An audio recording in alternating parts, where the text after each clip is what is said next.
Ladies and gentlemen, Yankees Fireside Chat.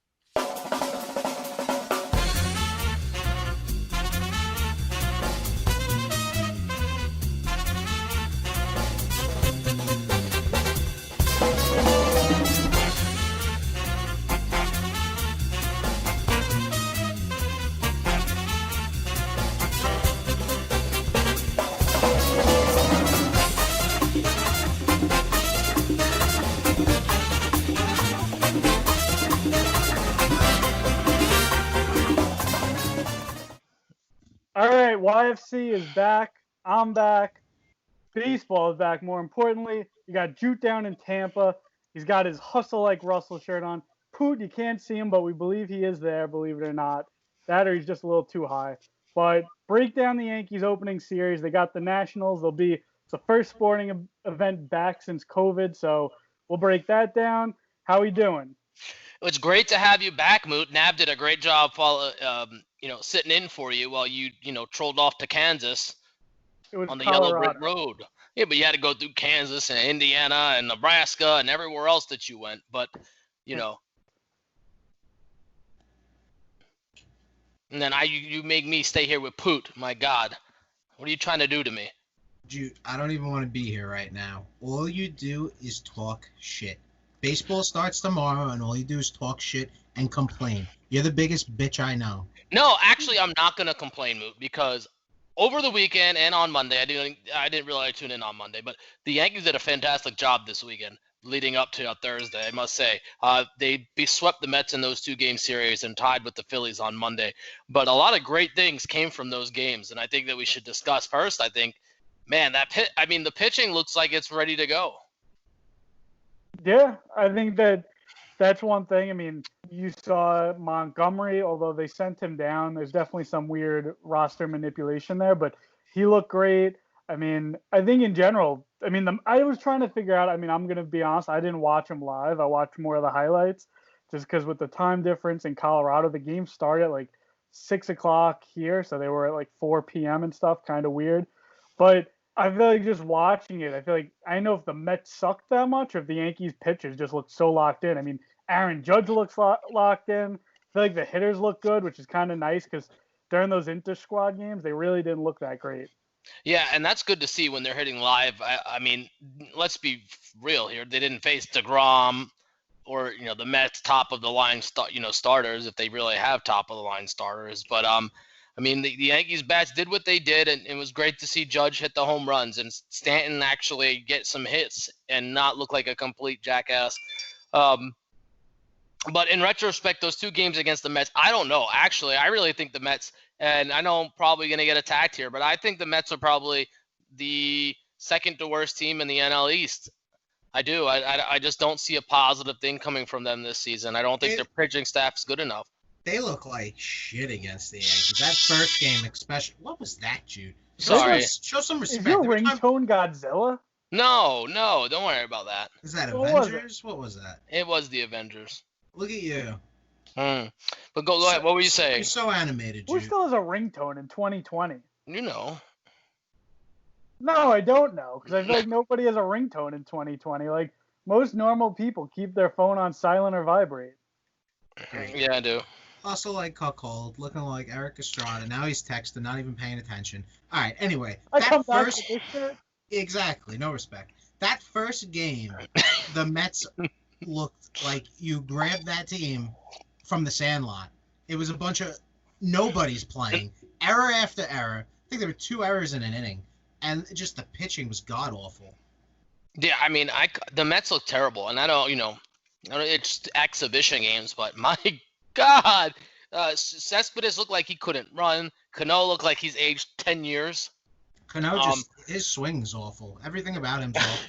They were throwing the ball all over the place. Alonso was doing Alonso things, but still, I don't know. Like you said, was it the Yankees just being the Yankees, or was it the Mets just being the Mets? And I think the Mets are a pretty bad team. I'm sorry to say that. Yeah, they have Jake DeGrom. Well, every team has their one guy. But besides that, I don't see the Mets doing anything. But back to the Yankee part, you have to be happy coming out of the weekend looking forward.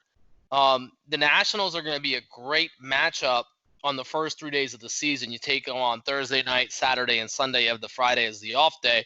But I mean, I expect to go into Washington. Remember, this is a road series too. So, I mean, there's so many different things going on this season that you just don't know. Like, is it truly going to be a road game? You know, is it a true road game without the fans? That's a good point. And then, and when they're pumping in this noise, are we the only ones that hear it, or do they hear it as well? I believe they hear it as well. Oh my God! Silence your damn phone. Doesn't even put it on silent. You have like an emergency. Why do you need to? No, I don't know. My neighbor's calling me. My wife's calling me. I don't know who's next. President Trump's gonna call me next. Yeah. You're an important guy, but we have an important podcast here. But Yankees Nationals, I think kind of what you were saying. I think that Yankees, I don't want to say they get unlucky because I think that the NL East, I mean, you look at the Marlins, they'll probably be able to beat them up, but they're going to face, they're going to face the Nationals more. They're going to face the Phillies more. They're going to face the Braves more. Those are three teams that are going to be tough. You know, the Mets, of course, I'm not sure what to make of them. I think that they're going to be very similar to last year where I think they're going to be an okay team. I'm not really sold on them making the playoffs, but we'll see. But yeah, I mean, looking at it, it's going to be interesting. I think this whole season, I don't know what to make of it. I mean, I know me and you, Drew, we texted a little bit about, the over-unders and stuff with certain teams.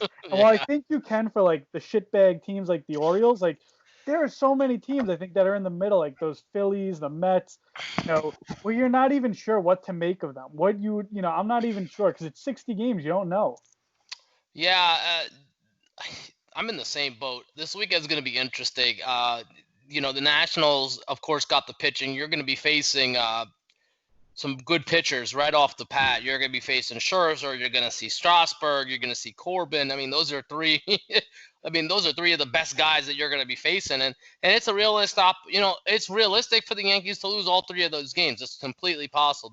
The Nationals are no slouch to begin with. World Series champs. So as of right now, completely healthy team. Yeah, which brings up another point. Like, and I'm looking, and you said it on the broadcast on Yes, is like they just have this surplus of outfielders. So many. Who are you playing? And it's almost to the detriment of Frazier and Andujar that they're not even playing the outfield. And Talkman, you got three guys that I guarantee you would probably start on any other single team in this league that are just sitting there. Mike Ford might not. I mean, he probably will make the roster now, but you could argue if this was a normal season with 25 guys, he's not on the roster, which is insane because, I mean, you saw it last year. He hits a lot of home runs, but that's crazy. I think that Mike Ford on, the Marlins or some team that's rebuilding, he probably hits 25 home runs. And the Yankees, if this was a normal season, would probably have him in AAA. I just don't like the idea of this platoon. I don't like it. I don't know. If I'm a player. Deep talent. What's wrong with deep talent? I don't agree with you, dude. I think you're wrong. I think both of y'all are wrong because I want guys. No, I want both of them. I want my guys to be playing every day. You got Voit and you got Mike Ford. Are they going to be splitting time? Is Voit the first baseman? I don't know. I mean, one hits right, one hits left. So, I mean, are they going to be splitting time? You're messing up so let's just say you want Voit to be on your team. Okay, starting all the time. Let's say Voit's your guy. He gets hurt the second game and he's out for 40 games. What do you do then? What do you do then? Well, I would probably use Mike Ford. I mean, but you don't have him anymore. Because that's not the. Okay, time out. You did not understand me, Sancho Panza. Listen to me, okay? Shut that dog up. You're How noisy is your house? What? You have the noisiest house in the I neighborhood? don't know. Bro, hey, mascot! Stop it! Okay, back to what I was saying. So that's not what I was saying because Mike Ford is a starter. He's not a backup first baseman, okay? That's what I'm saying. I mean, you just got all these guys that are capable of starting, and they're just kind of logjam. You're stunting their development by not playing them every day. I'm with you. It's not fair to them. Right. So you don't think Clint Frazier would be I mean, I think he'd be way better if he was playing every day than if he was playing. Okay, well then who are you getting rid of? I think that I disagree with you. I think, especially in this season, I'd rather have the depth. I'd rather have guys that can start and just aren't going to. Right. Because I think with COVID, with the fact that I hate to say it, this team, you look at it, it's amazing because do you remember? I mean, I'm sure you do. 5 years ago, when they had A-Rod and Teixeira, these were guys that everyone they talked about. Oh, the Yankees don't have enough depth. These guys are breaking down. So they decided to rebuild and get these younger guys, and somehow they break down still too. It's probably a larger issue, but I think with that, I'd rather have as much depth as possible, especially with COVID. You see guys like LeMahieu. LeMahieu wasn't even sick. He wasn't even having symptoms, but he has to sit out. And I mean, you see Chapman has it. You see, Sessa, whatever. But I mean, I think that it's kind of the Yankees are okay. LeMahieu, who might miss opening day, but he should be in there, the second series. You look at it and you have Wade and Estrada, who I know that, there's people who like them, they don't like them. But I think, again, those are guys that probably at least on a bad team would start. I don't know, because they're kind of, I don't know. To me, I mean, if you're talking about like a National League West team, like the Rockies or the Diamondbacks, maybe.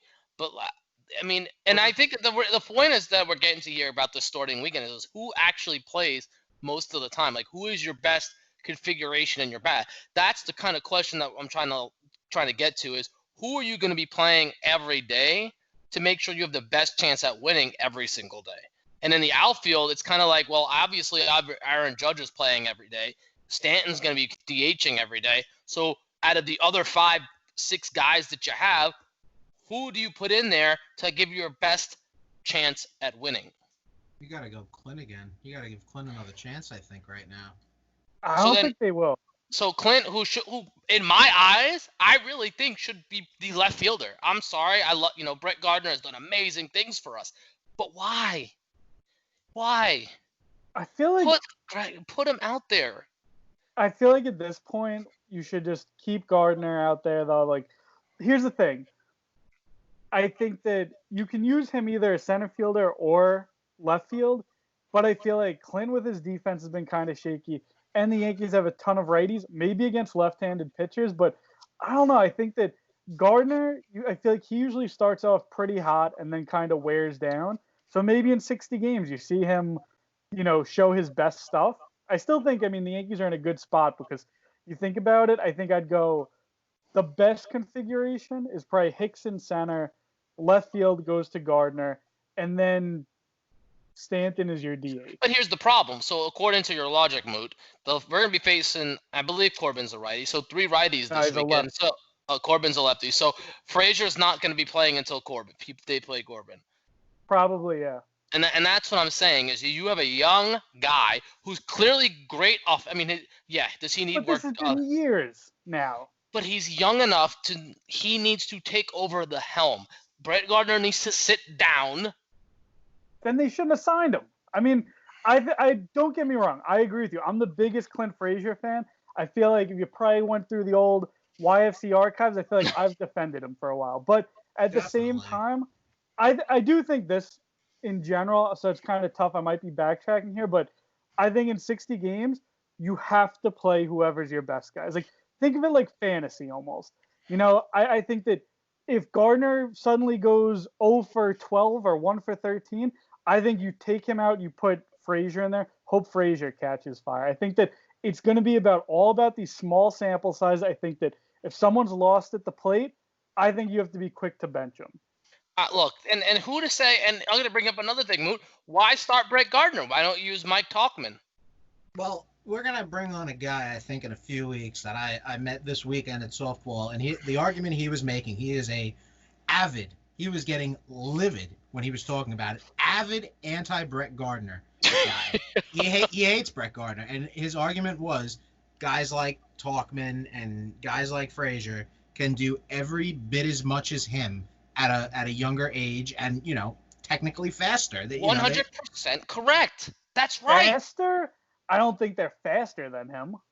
Look. Well, not necessarily Tauchman, but I think Frazier. I think Frazier might have Frazier is 25. Frazier's 25. You know what? Frazier could move to first base. He can't run in the outfield. Look, you know who we're also forgetting here?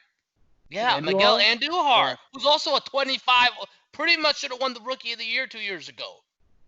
Like, that's what I'm saying. You got such a logjam in the outfield. And look, Hicks may break apart, and then there you go. You're gonna need a center fielder. Most likely gonna happen. I'd put the over Hicks, under. Hicks is looking good. He lost weight. He's looking. He good. lost weight. Blah blah blah. His back's gonna go. His knee's gonna go. It's a long, same old song and dance with him. So he's probably gonna break down. I get it, which is kind of sad to say. Jude's putting him on the old cookie list. But you know it. You know what's gonna happen. I mean, look. I just want to know specifically who is going to get most of the playing time. Is it just going to be split out among all five of them? I think it's the lineup you saw the other night against the Phillies. I think that's probably going to be the one that you see the most. Which was, let me just pull it up. I don't know why MLB. They do have the lineup, but it basically would be where you're going to see Gardner in there. I think that's one thing I will almost disagree with. I think that the more thing on it, I would almost play Stanton in left field if it meant having. I would, over all the guys we talked about who are backups, I think Andujar should be the DH. I mean, put him. Yeah, and then think about these guys. You're talking about 25-year-old guys, 29-year-old guys that are probably used to playing every day, and now they're going to be playing every other day, every 3 days. Like that's not good for one, their development, and two, like. I don't know. It's just why? Those guys can start on any team that we're playing on the AL East, any team in the NL East for sure. So it's like it's just a frustrating thing to me that we keep recycling Brett Gardner. Now I'm not gonna say that he's not beneficial, but he should not be starting this weekend. Absolutely not. Absolutely not. I don't think so. Definitely not against the lefty. I'll say that for sure. Oh, but one person who should be playing every day. And I cannot believe it because they mentioned it this weekend. Gio Urshela. Do you know in defensive metrics is rated one of the worst third basemen in the league? Which was really surprising because he was almost known for when he was with the Indians and coming up. They talk about what a great defensive player he is. I think this is one, defensive stats are a little tricky, and a lot of people go with the advanced metrics. They try to do them on like 2 seasons worth. I think that one, I don't know. I feel like watching him, he's not that bad. Well, they say that one of the reasons is particularly because of his range to his glove side or the other side. I'm not exactly too sure what it was. And I said, my God, maybe it was because we watched, Botchzilla for, with Andujar at third base was an absolute disaster. And I think maybe our Yankee fan, stigma for playing third base may be a little bit biased because of what we had to witness that with him. But Gio, my God, is a vacuum cleaner, an absolute vacuum cleaner over there at third base. Tremendous upgrade. So, I mean, haters gonna hate. Sabermetrics bullshit. What do you want from him? I mean, look, is he Matt Chapman? No. Is he Nolan Arenado? No. But I don't think he's, one of the worst by far. I mean, I don't know. Maybe it's because we're biased because we're Yankee fans. But every time we watch him, and if you ask any Yankee fan about Gio's defense, they're not going to say one bad thing. You ask them about Andujar's defense, you may have to, call 911 because they're going to faint. I wouldn't want anyone to faint, Jude. But since you're talking about Yankee fans so much, shout out Sally Sue at Salvester001. She's into the Fireside chat. She reached out, said she's on board, loving it. Big time Yankee fan. I always see her on Twitter. Awesome, thank you. You can join the YFC, the dozens and dozens of YFC fans. The dozens and dozens of YFC fans. Okay, but another thing. So Urshela obviously at third base. I don't see him getting a lot of playing time. I mean, losing a lot of playing time. But someone else who looked really good going into the season, shortstop, Gleyber Torres. You haven't seen a lot of those thrown balls or the errors like we saw at parts of last year. So it looks like he kind of got it under control. What about Luke Voigt's defense at first, Moot? Kind of something that we never really talked about. Obviously, he's not Mark Teixeira or Don Mattingly. But who would you compare his defense to more of a Jason Giambi Stonehands or a Mark Teixeira Gold Glove guys? Because this is one guy that we really don't see. Yeah, he's definitely a little bit of a guy who isn't the best defensive. I think to compare him to Teixeira or Mattingly, I think is unfair. Yankees have really, outside of the Giambi era, have been lucky. I feel like, Mattingly was a great defensive guy. Tino Martinez was very underrated. Back in the 90s, there was such bullshit with the Gold Glove voting. There was one year he should have won it, but instead the voters picked Rafael Palmeiro, who's too busy doing Viagra ads. He only played 40 games or something at first base, which is kind of bullshit. But, Giambi wasn't the best, but I feel like the Yankees a lot of times would use Andy Phillips or Doug Mankiewicz. But yeah, Voigt's defense isn't the best. Honestly, it's we're really going to, I feel like, nitpick here, but I think that you look at it and Ford, Andujar, and Voigt, none of them really have great defensive range. So, I mean, the Yankees make it to the playoffs. I'm not sure who you're pulling out there defensively, but, I mean, it's one of the least things you almost worry about. Well, let's wrap this up. Well, how is the weekend gonna, end up? 2 out of 3. Are we sweeping them? 1 out of 3? But what do you think? I mean, looking at it real quick, I think that first night you got Cole Scherzer. That's a toss-up. Especially opening night. It's like you said, it's weird. There's nobody in the stand, so I'm not sure where to go. Then you got Paxton. Game 3 at the moment looks like either a bullpen game or Jay Happ, but I don't know. I feel like the Yankees come off hot. I feel like they just looked really good. I'm going to say they take 2 out of 3.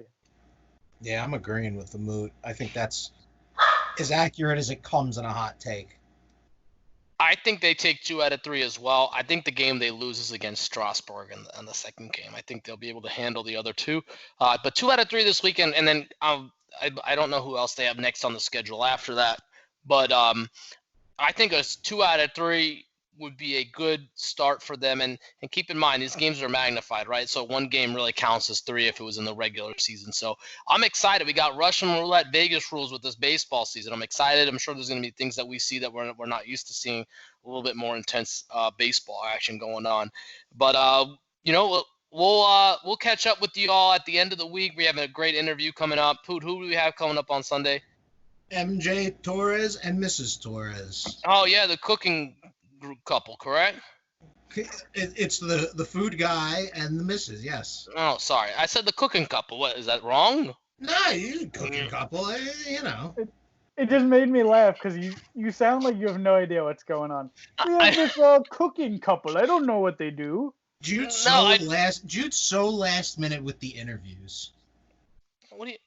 Yeah, it is. I said last minute, Jude. But for YFC, for this quick preview of the Washington Nationals, Yankees tomorrow. It is like Christmas Eve. We cannot wait. This past weekend was just like an appetizer. So we're excited. Poot's going to be getting a lot of Arby's for tomorrow. I'm sure he's just going to buy all the jalapeno poppers and all those Arby's steakhouse sandwiches out there. That appetizer line got me, Jude. It was good? It was good. All right. Well, for YFC, we're excited. We'll be tuning in. We do live tweet every game, so all 3 of us do it. So, if you see a spelling error, it's probably my tweet. But if not, it's probably Moot or Poot. But we can hang. We'll see with you on Twitter. But for YFC, we're out of here. Appetizer. Was that bad? That's pretty funny.